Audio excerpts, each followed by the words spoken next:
মানিকগঞ্জ সদর হাসপাতালটি ১০০ শয্যা থেকে ২৫০ শয্যায় উন্নীত হয় ২০১৭ সালে, কিন্তু ৭ বছরেও প্রয়োজনীয় জনবল নিয়োগ হয়নি। সাবেক স্বাস্থ্যমন্ত্রী জাহিদ মালিকের এলাকা হলেও সেবার মান বাড়াতে উদ্যোগ নেয়নি তিনি। হাসপাতালে নার্স নিয়োগ হলেও চিকিৎসা সহ অন্যান্য জনবল বাড়ানো হয়নি। ২০ জন কনসালটেন্টের জায়গায় রয়েছে ১১ জন, মেডিকেল অফিসার ১৬ জনের জায়গায় রয়েছে ১৩ জন, অফিস স্টাফ ৬৭ জনের জায়গায় রয়েছে ৩৮ জন, যার কারণে হাসপাতালটিতে কাঙ্ক্ষিত সেবা পাচ্ছে না রোগীরা। বাধ্য হয়ে যেতে হচ্ছে বেসরকারি ক্লিনিকে। কোটি কোটি টাকার চিকিৎসা সরঞ্জাম থাকলেও টেকনিশিয়ানের অভাবে তা কাজে আসছে না। আইসিইউ, গ্যাস ও আইসোলেশন ইউনিটেও সমস্যা রয়েছে।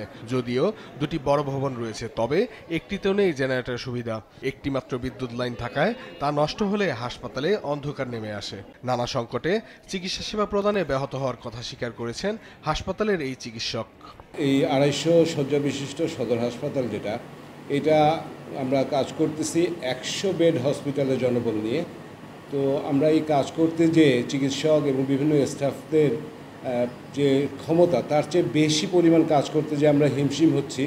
রোগীদের স্যাটিসফাইড করা এটা অনেক সময় কষ্টকর হয়ে যাচ্ছে, কারণ আমরাই নিজেরাই যে সেবাটা দিচ্ছি সেটাতে আমরা নিজেদের উপরেই অনেক সময় সন্তোষ প্রকাশ করতে পারতেছি না। আর জনবল সংকট নিরসনে ঊর্ধ্বতন কর্তৃপক্ষকে অবহিত করার কথা জানান হাসপাতাল কর্তৃপক্ষ।